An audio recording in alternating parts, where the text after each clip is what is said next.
सामाजिक रूपान्तरणका लागि यो हो सामुदायिक सूचना नेटवर्क CIN। अहिले बिहानको 6 बजेको छ। सामुदायिक सूचना नेटवर्क CIN बाट अब प्रसारण हुँदैछ साझा खबर।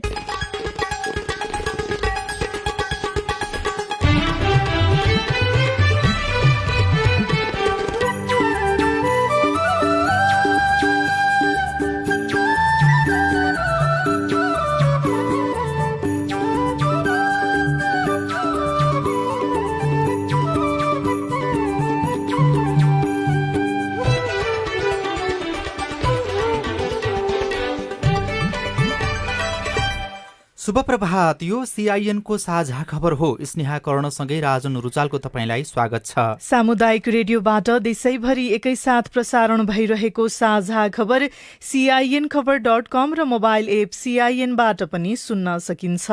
आज 2079 साल असार 11 गते शनिबार, जुन 25 तारिक सन् 2022, नेपाल सम्मत 1142 असार कृष्ण पक्षको द्वादशी तिथि। साझा खबरमा प्रमुख खबरका शीर्षकहरू। 700 पालिकाको आगामी आर्थिक वर्षको बजेट सार्वजनिक। महानगरको बजेट पूर्वाधार विकासमा केन्द्रित। मन्त्री हेरफेरको निर्णयले नेकपा यसमा विवाद बढ्यो। इन्धनको कर 50% घटाउन सरकारलाई संसदीय समितिको निर्देशन। अब अनलाइनबाटै मतदाता नामावली दर्ता गर्न सकिने प्रदेश सरकारहरू प्रधानमन्त्रीको उपेक्षामा। मधेसमा अवैध क्रसरको रजगज। तराई मधेस द्रुतमार्गमा 3 सातापछि सुरुङ पुनर्निर्माण पुनः सुरु। न्यायाधीशमाथि अख्तियारले अनुसन्धान र अभियोजन गर्न नपाउने सर्वोच्चको फैसला। रुस युक्रेन युद्धको 5 महिना, झण्डै 2 करोड मानिसले युक्रेन छाडे। अमेरिकामा गर्भपतन अधिकारबारे राज्यहरूले आफै निर्णय गर्न पाउने।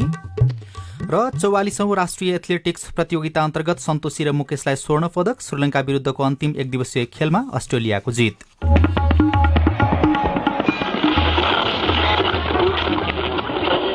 सयौं रेडियो, हजारौं रेडियो कर्मी र करोडौं नेपालीको माझमा यो हो सामुदायिक सूचना नेटवर्क CIN। साझा खबरको सबैभन्दा सुरुमा स्थानीय तहको बजेट सार्वजनिक सम्बन्धी प्रसङ्ग। देशका 6वटै महानगरपालिकाले आर्थिक वर्ष 2079-80 का लागि बजेट सार्वजनिक गरेका छन्। सबै महानगरको बजेट 3 अर्ब भन्दा माथि देखिन्छ। महानगरले भौतिक पूर्वाधार, शिक्षा र स्वास्थ्य जस्ता विषयलाई प्राथमिकतामा राखेका छन्। तर वातावरण, जैविक विविधताको संरक्षण, हरित नगर लगायतका लागि कम बजेट छुट्याएका छन्।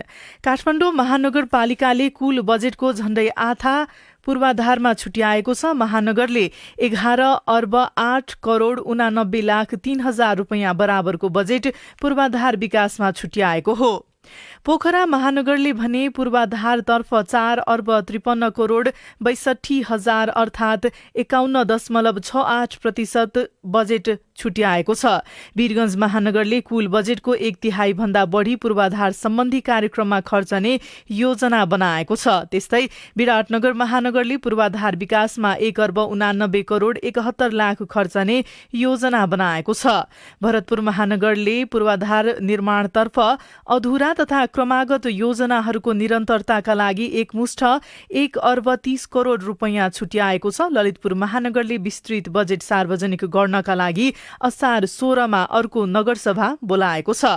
काठमाडौँ महानगरले सम्पदा संरक्षण तथा सम्वर्धन, मौलिक पूर्वाधार विकास र फोहोर मैला व्यवस्थापनलाई प्राथमिकतामा राख्दै आगामी आर्थिक वर्ष 2079-80 को बजेट सार्वजनिक गरेको छ। उपप्रमुख सुनिता डंगोलले हिजो नगरसभाको 11औं अधिवेशनमा आगामी आर्थिक वर्षको आय व्यय अनुमान पेश गर्नुभयो। आगामी आर्थिक वर्षका लागि महानगरले 25 अर्ब 41 करोड 96 लाख 96 हजार रुपैयाँ बराबरको बजेट ल्याएकोमा त्यसको 49.57% अर्थात् 11 अर्ब 8 करोड 89 लाख 3 हजार रुपैयाँ पूर्वाधार विकासमा छुट्याइएको छ। कुल रु 25 अर्ब 41 करोड 96 लाख 96 हजार अनुमानित बजेट तथा कार्यक्रम तयार गरिएको छ। यस अन्तर्गत काठमाडौँ महानगरपालिकाको सञ्चित कोषमा जम्मा हुने रु 22 अर्ब 36 करोड 95 लाख 49 हजार र सामाजिक सुरक्षा भत्ता लगायत नेपाल सरकार, प्रदेश सरकार र जग्गा एकीकरण आयोजनाहरूबाट हुने आम्दानी स्थानीय सञ्चित कोष बाहेकको बजेटमा समावेश हुने कुल रु 3 अर्ब 5 करोड 1 लाख 47 हजार रहेको छ। काठमाडौँ महानगरपालिकाले बजेट मार्फत सांस्कृतिक सम्पदाको संरक्षणलाई प्राथमिकतामा राखेको छ। हिटी, ढुङ्गेधारा, मठ मन्दिर लगायत ऐतिहासिक र पुरातात्विक सम्पदा संरक्षणको विषय बजेटमा महत्त्वका साथ अटाएका छन्। ललितपुर महानगरपालिकाले आर्थिक वर्ष 79-80 का लागि 6 अर्ब 35 करोड 3 हजारको बजेट प्रस्ताव गरेको छ। शुक्रबार नगरसभा बैठकमा नगर प्रमुख चिरीबाबु महर्जनले उक्त बजेट पेश गर्नुभएको हो। महर्जनले नगरसभामा बजेट तथा नीति कार्यक्रम प्रस्तुत गर्दै यो बजेटले महानगरको विकास, सेवा व्यवस्थापन, सुशासन कायम राख्न सहयोग गर्ने बताउनुभयो। विराटनगर महानगरपालिकाले आर्थिक वर्ष 79-80 का लागि अनुमानित 3 अर्ब 62 करोड 55 लाख 67 हजार रुपैयाँको बजेट सार्वजनिक गरेको छ।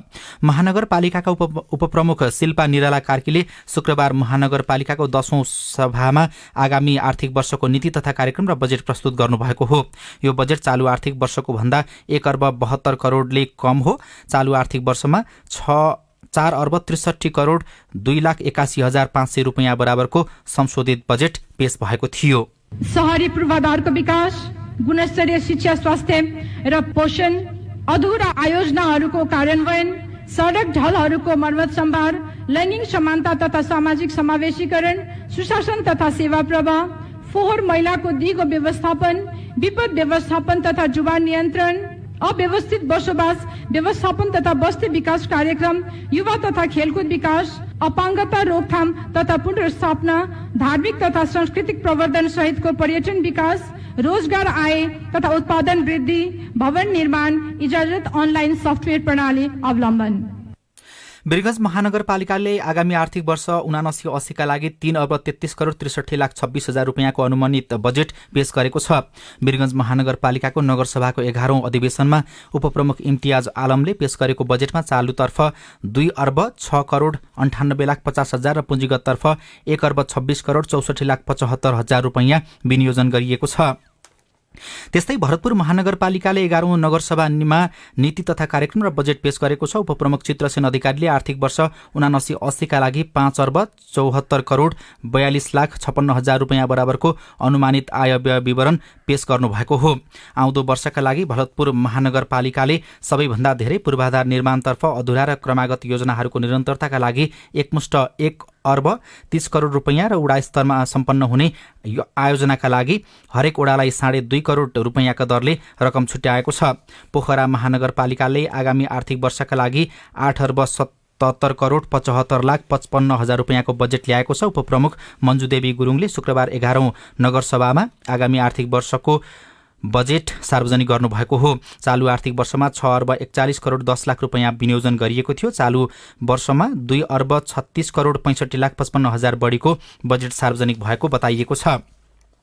मुलुकका 753 स्थानीय तहमध्ये आगामी आर्थिक वर्षका लागि शुक्रबार 700ले नीति तथा कार्यक्रम र बजेट सार्वजनिक गरेका छन्। विभिन्न किचलो र तयारी नपुग्दा 53वटा स्थानीय तहले भने पूर्व निर्धारित मितिमा बजेट ल्याउन सकेनन्। स्थानीय तहले हरेक आर्थिक वर्षको असार 10 मा नीति तथा कार्यक्रम र बजेट ल्याउनु पर्ने स्थानीय सरकार सञ्चालन ऐनमा छ। 6 महानगरपालिका सबैले बजेट ल्याएका छन् भने 11 मध्ये 10 उपमहानगरपालिकाले बजेट ल्याएका छन् अनि 276 नगरपालिका मध्ये 248 वटाले बजेट सार्वजनिक गरेका छन्।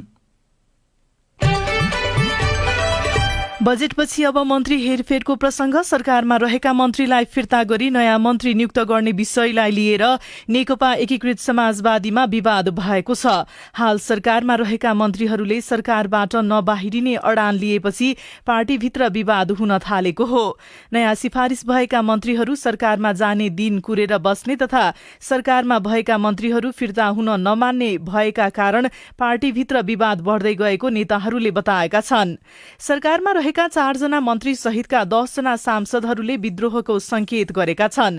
अध्यक्ष माधव कुमार नेपाललाई उनीहरूले संयुक्त हस्ताक्षर गर्दै 8 बुँदे ध्यानाकर्षण पत्र पनि बुझाएका छन्, जसमा संसदीय दलको बैठकको पनि माग गरिएको छ। आगामी आर्थिक वर्ष 2079-80 को बजेट अधिवेशन चलिरहेको समयमा 81 मन्त्रीमण्डल पुनर्गठन गर्ने कुरा सही र स्वाभाविक मान्न नसकिने, पटक पटक अपराधीलाई जस्तो व्यवहार गरिएको र यस्तो व्यवहार कदापि ठिक मान्न नसकिने, पार्टीको निर्णय कार्यान्वयन गर्ने भनेर दिएको निष्कर्ष विपरीत पटक पटक मन्त्रीहरूलाई शपथ गराउन प्रधानमन्त्रीलाई दिएको दबावलाई राम्रो मान्न नसकिने लगायतका 8 बुँदे असन्तुष्टि जनाएका हुन्।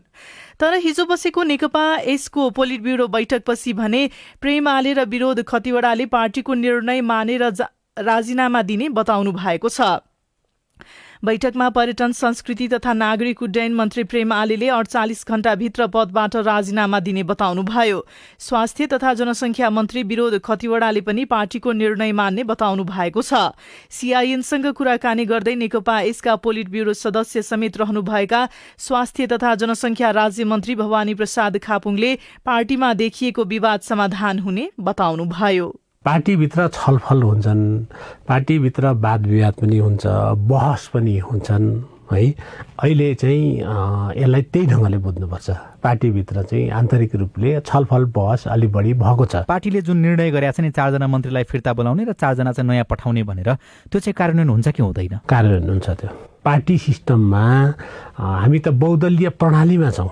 यो त चाहिँ संवैधानिक रूपले चाहिँ के अरे हामी पार्टी सिस्टममा छौँ। पार्टी सिस्टममा भइसकेपछि पार्टीको निर्णय कार्यान्वयन हुन्छ। तपाईँ राज्य मन्त्री हुनुभयो, तर तपाईँभन्दा बाहेकका अरू 4 जना मन्त्रीहरू जसले त असन्तुष्टि जनाइरहनु भएको छ। होइन, अब अलिअलि असन्तुष्टि पनि आएका छन्। कयौँ कुरामा उहाँहरूका नि असन्तुष्टि होलान्, कयौँ कुरामा मेरा पनि होलान्, मन्त्री बाहेकका अनेक कार्यकर्ता नेताहरूका पनि असन्तुष्टिहरू होलान्। त्यो हुन्छन्, स्वाभाविकै हो।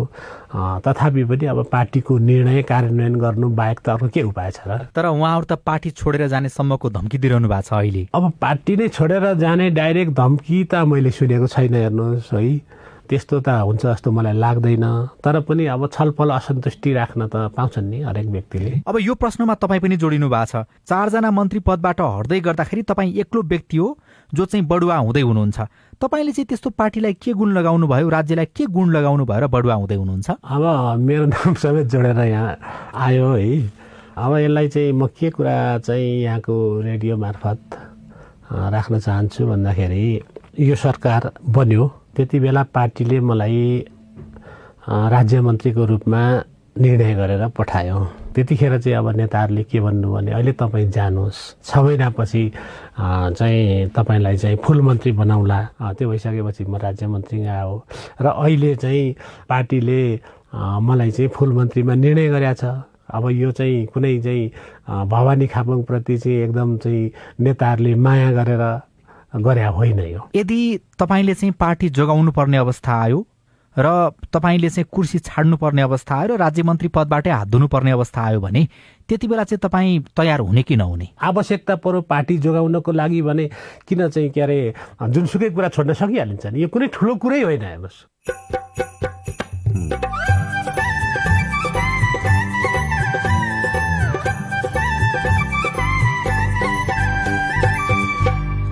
सामुदायिक सूचना नेटवर्क सीआईएन मार्फत देशभरि प्रसारण भइरहेको साझा खबरमा गौतम बुद्ध क्रिकेट रङ्गशाला अलपत्र पर्दा स्थानीय दुखी। कति खुसी भएर दिनुभएको थियो नि त सबैले पैसा। अब अहिले त सबैको खुसी त जान्छ नि त नबनेसी त। बन्नु पर्छ कि पर्दैन भन्ने कुरामा त बन्नु पर्छ भन्नेमा त कुनै शङ्कै रहेन नि। इन्धनको कर 50% घटाउन सरकारलाई संसदीय समितिको निर्देशन। अब अनलाइनबाटै मतदाता नामावली दर्ता गर्न सकिने लगायतका खबर बाँकी नै छन्। सीआईएनको साझा खबर सुन्दै गर्नुहोला। मतदाता नामावली संकलन तथा अद्यावधि कार्यक्रम सम्बन्धी निर्वाचन आयोगको अनुरोध। आगामी प्रतिनिधि सभा तथा प्रदेश सभा सदस्य निर्वाचनलाई दृष्टिगत गरी आयोगले यही 2079 साल असार 1 गतेदेखि मतदाता नामावली संकलन तथा अद्यावधि कार्यक्रम सञ्चालन गरिरहेको छ। नागरिकता लिएका र नाम दर्ता गर्न छुट भएका सबै नेपाली नागरिकहरूले प्रदेश तथा जिल्ला निर्वाचन कार्यालय, जिल्ला प्रशासन कार्यालय र इलाका प्रशासन कार्यालयमा गई आआफ्नो नाम दर्ता गराउन सकिन्छ। यस कार्यक्रम अन्तर्गत नाम दर्ता गर्न, विवरणमा रहेको त्रुटि सच्याउन, मतदाता नामावलीबाट नाम हटाउन, ठेगाना परिवर्तन गर्न, मतदान स्थल परिवर्तन गर्न, दोहोरो परेको नाम हटाउन सम्बन्धित निर्वाचन कार्यालयमा निवेदन दिन सकिन्छ। निर्वाचन आयोग नेपाल।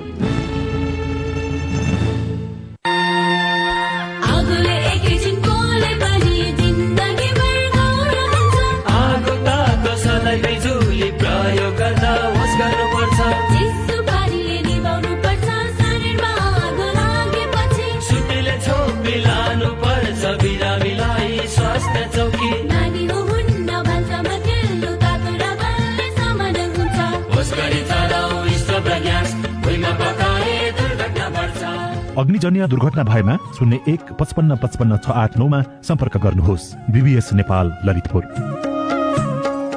सामाजिक रूपान्तरणका लागि यो हो सामुदायिक सूचना नेटवर्क CIN। तपाईले देशभरिका सामुदायिक रेडियो CIN खबर.com र मोबाइल एप CIN-बाट एकैसाथ साझा खबर सुन्दै हुनुहुन्छ।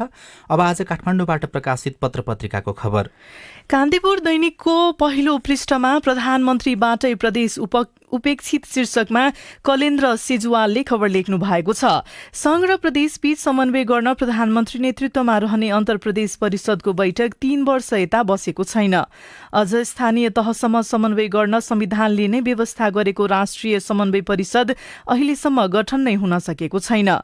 अधिकार बाँडफाँड तथा समन्वयमा केन्द्र सरकार संवेदनशील नभएको भन्दै मुख्यमन्त्रीहरू आक्रोशित बनेका छन्। संविधान बनेको 7 वर्ष पुगेको छ। त्यति मात्र होइन, प्रतिनिधि सभा र प्रदेश सभाको पहिलो 5 वर्षीय कार्यकाल सकिनै लाग्दा समेत नेपाल प्रहरीको समायोजन हुन सकेको छैन। प्रदेश सरकारका मुख्यमन्त्री र आन्तरिक मामिला मन्त्री सहितका पदाधिकारीलाई समेत केन्द्रको प्रहरीले सुरक्षा दिइरहेको छ। प्रदेश 1 मधेस, गण्डकी र लुम्बिनीले प्रदेश प्रहरी सम्बन्धी ऐन बनाए पनि कार्यान्वयनमा हुन सकेको छैन। यति मात्र होइन, संहिताको मर्म अनुरूप प्रदेश तहमा हस्तान्तरण हुनुपर्ने संरचनाहरू संघीय सरकारकै मातहतमा रहेका छन्। प्रदेशका मन्त्रालयहरू बसेको जग्गा समेत केन्द्र सरकारकै नाममा रहेको छ। नयाँ पत्रिका दैनिकको पहिलो पृष्ठमा सर्वोच्चले भन्यो न्यायाधीशमाथि अख्तियारले अनुसन्धान र अभियोजन गर्न पाउँदैन भनेर शिल्पा कर्णले लेख्नु भएको खबर छापिएको छ। सर्वोच्च अदालतले न्यायाधीश विरुद्ध अख्तियार दुरूपयोग अनुसन्धान आयोगले मुद्दा चलाउन नपाउने फैसला गरेको छ। तर नियुक्त हुनुभन्दा पहिले नै अनुसन्धान सुरु भएकाको हकमा मुद्दा चलाउन पाइनेछ। न्यायाधीश विनोद गौतमले दायर गरेको रिटमा फैसला गर्दै सर्वोच्चले न्यायाधीश विरुद्ध मुद्दा चलाउने कार्य स्वतन्त्र न्यायपालिकाको अवधारणा अनुकूल नहुने ठहर गरेको हो। त्यस्तै नयाँ पत्रिका दैनिककै पहिलो पृष्ठमा इन्धनको कर 50% घटाउन सरकारलाई संसदीय समितिको निर्देशन शीर्षकमा खबर छापिएको छ। संसदको उद्योग तथा वाणिज्य र श्रम तथा उपभोक्ता हित समितिको अन्तर्गत बजार अनुगमन उपसमितिले पेट्रोलियम पदार्थमा लगाइएको कर 50% घटाउन सरकारलाई निर्देशन दिएको छ। उपसमितिको शुक्रबार बसेको बैठकले इन्धनका कारण जनजीवन महँगीको मारमा परिरहँदा सरकारलाई पेट्रोलियम पदार्थको कर घटाउन निर्देशन दिएको हो। यस्तो निर्देशन दिनुपूर्व उपसमितिले नेपाल आयल निगमका अधिकारीहरूसँग छलफल गरेको थियो। इन्धनको मूल्य घटाएर उपभोक्तालाई राहत दिने सम्बन्धमा भएको छलफलमा इन्धन महँगो हुनुमा कर पनि एउटा कारण भएको निष्कर्ष निकालिएको उपसमितिका एकजना सदस्यले बताएका छन्। सोही आधारमा उपसमितिले अर्थ मन्त्रालय, उद्योग वाणिज्य तथा आपूर्ति मन्त्रालय र निगमलाई लिखित निर्देशन दिँदै इन्धनको कर 50% घटाउन भनेको छ। हाल पेट्रोलमा प्रति लिटर 65 रुपैयाँ 61 पैसा, डिजेलमा 49 रुपैयाँ 53 पैसा, मट्टीतेलमा 14 रुपैयाँ, हवाई इन्धनमा प्रति लिटर 25 रुपैयाँ 75 पैसा र खाना पकाउने ग्यासमा प्रति सिलिन्डर 320 रुपैयाँ 84 पैसाका दरले कर लाग्दै आएको छ। गोरखापत्र दैनिकको पहिलो पृष्ठमा अब अनलाइनबाटै मतदाता नामावली दर्ता शीर्षकमा खबर लेखिएको छ। मतदाता नामावली दर्ताका लागि अब घरबाटै विवरण भर्न सकिनेछ। अनलाइनबाट यस्तो सुविधा प्राप्त गर्न केही दिनको प्रतीक्षा भने गर्नुपर्नेछ।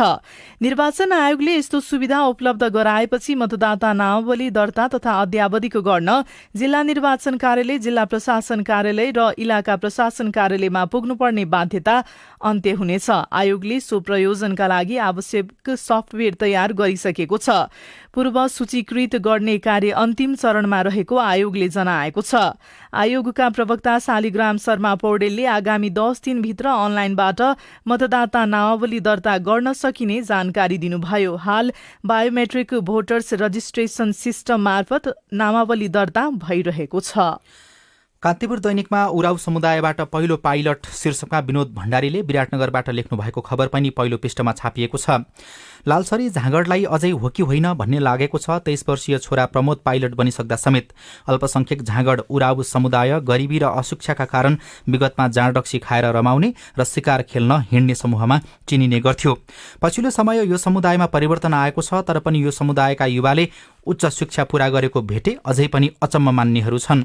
प्रमोद आफ्नो समुदायबाट पहिलो पटक पाइलट बन्नु भएको छ। जीवनमा कहिले विमान नचढेकी लालसरीलाई अब छोराले उडाएको विमान चढ्ने रहर छ। मोरङको कटहरी 5 भौडाहा बस्तीका प्रमोदले 2 महिना अघि दक्षिण अफ्रिकाको बर्ड एभिएसन कलेजबाट कमर्सियल पाइलटको लाइसेन्स लिनुभएको छ। उक्त कलेजबाट 18 महिनाको प्रशिक्षण पूरा गर्नुभएका उहाँ हाल नेपालको लाइसेन्स कन्भर्सन परीक्षाको तयारीमा हुनुहुन्छ। उहाँले भन्नुभएको छ, यो परीक्षा पास भएपछि यहाँको एयरलाइन्समा आबद्ध हुने बाटो खुल्ला हुनेछ। आमाको रहर पूरा गर्न प्रमोदलाई पनि इच्छा छ।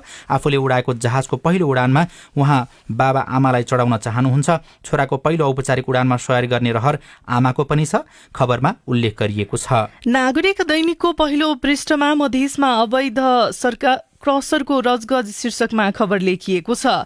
मध्य प्रदेश सरकारले आगामी वार्षिक बजेटमा चुरे जोगाउँ मधेस बचाउँ अभियान अन्तर्गत 18 करोड 10 लाख बजेट विनियोजन गरेको छ। चुरे दोहनका कारण परेको प्राकृतिक प्रभाव नियन्त्रण गर्न बजेट विनियोजन गरे पनि चुरे दोहन रोक्ने हकमा मधेस सरकार पनि संघीय सरकार जस्तै निरीह साबित भएको छ।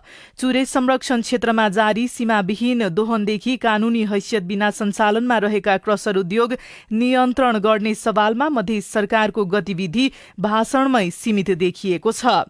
कान्तिपुरको भित्री पृष्ठमा फास्ट ट्र्याकमा 3 सातापछि सुरुङ निर्माण पुनः सुरु शीर्षकमा खबर लेखिएको छ।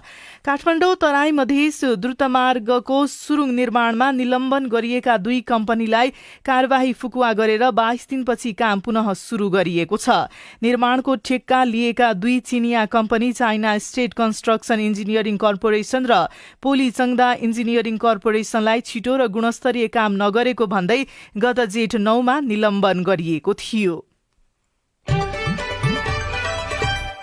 साझा खबरमा अब विदेशका खबर। तालिबानले सत्ता कब्जा गरेपछि अशान्त बनेको अफगानिस्तानमा भारतले आफ्नो दूतावास स्थापना गरेको छ। गत वर्षको अगस्त महिनामा तालिबानले सत्ता कब्जा गरेपछि अफगानिस्तानबाट आफ्नो दूतावास हटाएको भारतले पुनः दूतावास स्थापना गरेको हो। अफगानिस्तानसँग विश्वका विभिन्न मुलुकको सम्बन्ध बिग्रिँदै गएपछि भारतले दूतावास स्थापना गरेर सम्बन्ध सुधारका लागि पहल गर्ने बीबीसीले उल्लेख गरेको छ। यसैबीच अफगानिस्तानमा भूकम्पका कारण भएको क्षतिलाई ध्यानमा राखी भारतले सहयोग उपलब्ध गराउने पनि घोषणा गरेको छ। रुस युक्रेन युद्धको 5 महिनामा झण्डै 2 करोड मानिसले युक्रेन छाडेका छन्। गत फेब्रुअरी 24 मा रुसले युक्रेनमाथि आक्रमण सुरु गरे यता हिजोसम्म 5 महिना पूरा भएको छ। तर 5औं महिनासम्म पनि युद्ध जारी रहँदा त्यसले विश्व अर्थतन्त्रलाई प्रभावित तुल्याएको छ। पश्चिमा मुलुकहरूको सैन्य संगठन नेटोमा सहभागी हुन खोजेको भन्दै रुसले युक्रेनमाथि आक्रमण सुरु गरेको हो। यद्यपि हालसम्म युक्रेन नेटोमा औपचारिक रूपमा भने सहभागी भइसकेको छैन। र अमेरिकामा गर्भपतनलाई कानूनी अनुमति दिने 50 वर्ष पुरानो फैसलालाई उल्टाइएको छ। अबदेखि गर्भपतन अधिकारबारे राज्यहरूको आफै निर्णय गर्ने अधिकार हुनेछ। अमेरिकाको सर्वोच्च अदालतले गर्भपतनलाई कानूनी अनुमति दिने 50 वर्ष पुरानो फैसला हिजो उल्ट्याएपछि महिला अधिकारवादीहरूले विरोध पनि गरेका छन्। यसअघि अमेरिकामा गर्भपतन गर्न कानूनी अनुमति दिएकोमा अहिले आएर उक्त फैसला उल्ट्याइएको हो। अब खेल खबर। 44औं राष्ट्रिय एथलेटिक्स प्रतियोगिता अन्तर्गत 1500 मिटर दौडमा सन्तोषी श्रेष्ठ र मुकेश पालले स्वर्ण पदक जितेका छन्।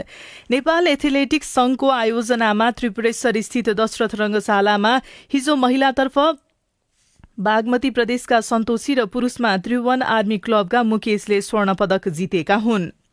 श्रीलंका विरुद्धको अन्तिम 1 दिवसीय अन्तर्राष्ट्रियमा अस्ट्रेलियाले जित हात पारेको छ। कोलम्बोमा हिजो भएको खेलमा अस्ट्रेलियाले श्रीलंकालाई 4 विकेटले हराएको हो। जित हात पारे पनि अस्ट्रेलियाले सिरिज 3-2 ले गुमाएको छ। श्रीलंकाले दिएको 161 रनको लक्ष्य अस्ट्रेलियाले 39 ओभर 3 बलमा 6 विकेट गुमाएर पूरा गर्यो। र विश्व फुटबलको सर्वोच्च निकाय फिफाले 2022 को विश्वकपको लागि 26 सदस्यीय टोलीलाई अनुमोदन गरेको छ। यो सँगै यस वर्षको फिफा विश्वकप कतार 2022 को लागि सहभागी 32 राष्ट्रले आफ्नो अन्तिम टोलीमा 26 जना खेलाडी राख्न पाउनेछन्। यसअघि एक टोलीमा 23 जना खेलाडी राख्न पाउने प्रावधान रहेको थियो।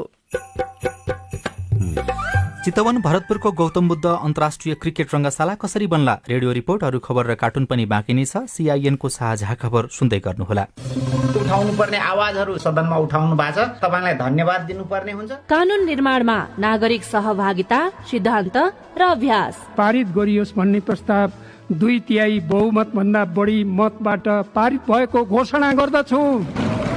कानून कार्यान्वयनमा सांसद र संसदको जवाफदेहिता र जिल्लाको र समग्र मुलुकका चाहिँ सवालहरूलाई संसदमा उठाउने सवालहरूमा म आफूले सशक्त ढंगले भूमिका खेले भन्ने लाग्छ। संसदीय प्रक्रियामा जनता र सरकारवाला निकायको नजर। युवाको क्षेत्रमा त्यति धेरै काम भएको छैन, युवालाई चाहिँ ओझेलमै राखेर अहिले काम भइरहेको छ। युवाहरूलाई चाहिँ रोजगारीमा जोड्नुपर्छ भनेर अहिले केही कार्यक्रमहरू पनि सञ्चालन गरेका छौं। जनतादेखि नेतासम्म, नीतिदेखि नेतृत्वसम्म, युवा, सीमान्तकृत वर्ग, जाति, अल्पसंख्यकका सवालहरू। जनताको कुरा राख्ने ठाउँ संसदै हो। हामी कार्यपालिका होइन, व्यवस्थापिका हो, नीति निर्माण गर्ने हो। अब सवाल मात्रै होइन, जवाबसँगै देखिन्छ प्रभाव पनि।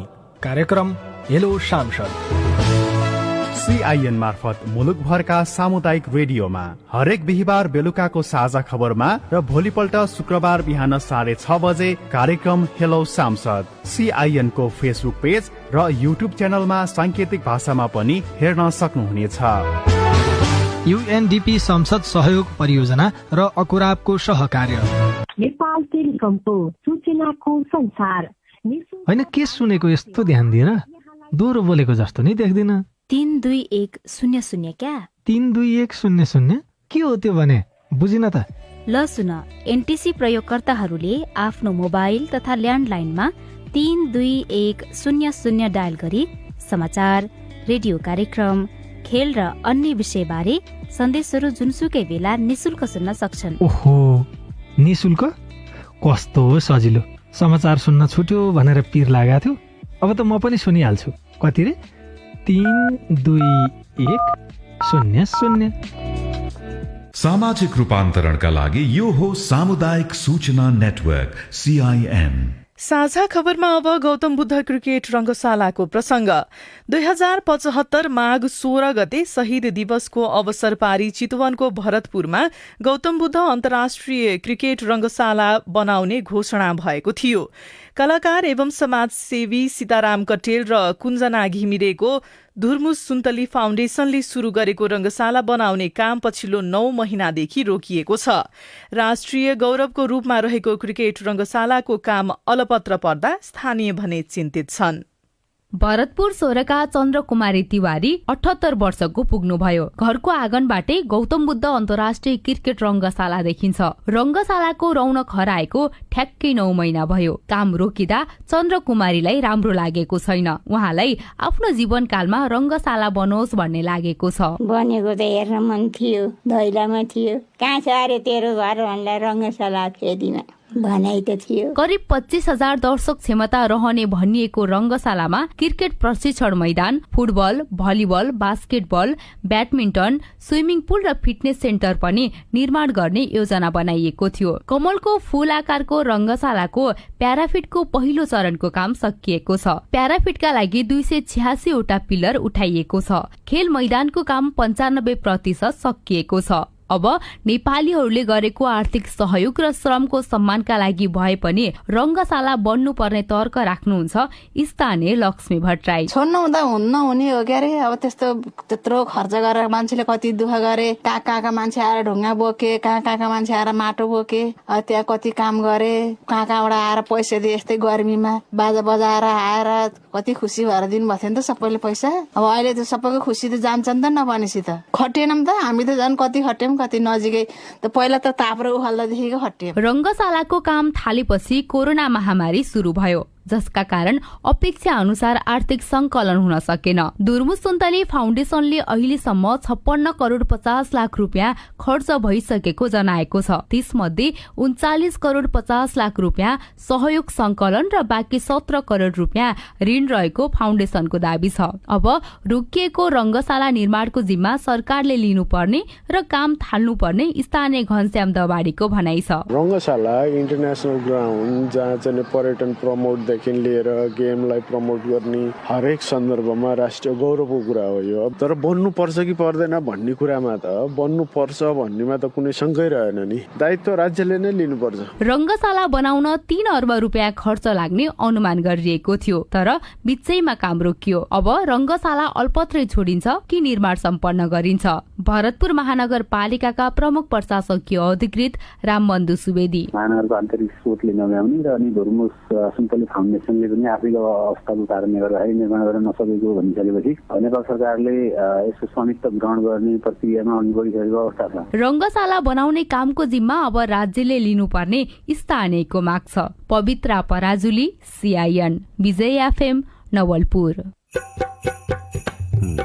रिपोर्टसँगै हामी साझा खबरको अन्त्यमा आइपुगेका छौं। सामुदायिक रेडियो प्रसारक संघद्वारा सञ्चालित CIN को बिहान 6 बजेको साझा खबर सक्नु अघि मुख्य खबर फेरि एकपटक। 700 पालिकाको आगामी आर्थिक वर्षको बजेट सार्वजनिक। महानगरको बजेट पूर्वाधार विकासमा केन्द्रित।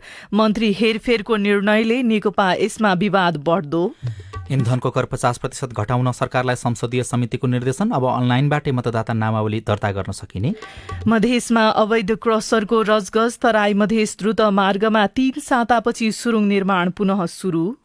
रुस युक्रेन युद्धको 5 महिना। झण्डै 2 करोड मानिसले युक्रेन छाडे। अमेरिकामा गर्भपतन अधिकारबारे राज्यहरूले आफै निर्णय गर्न पाउने। र श्रीलङ्का विरुद्धको अन्तिम 1 दिवसीय खेलमा अस्ट्रेलियाको जित। साझा खबरको अन्त्यमा कार्टुन लिएका छौं नयाँ पत्रिका दैनिकबाट। रवि मिश्रले बनाउनु भएको कर्नर किक शीर्षकको कार्टुन रहेको छ। यहाँ नेकपा यसको बैठक स्थल देखाइएको छ। भित्रपट्टि बैठक चलिरहेको छ। बाहिरपट्टि एकजना कार्यकर्ता जस्ता देखिने व्यक्ति आश्चर्यचकित भएर भित्रको कुरा सुनिरहेका छन्, छक्क परेका छन्। भित्र केही भनाभन भइरहेको छ। माथि चाहिँ यस्तो लेखिएको छ, मन्त्रीबाट तुरन्त राजीनामा दिने, यो नेकपा यस हो, नो चल्दैन, बुझ्नुभयो? हवस् त, प्राविधिक साथी सुभाष पन्तलाई धन्यवाद। अहिलेलाई राजन रुचाल र स्नेहा कर्ण बिदा भयौं।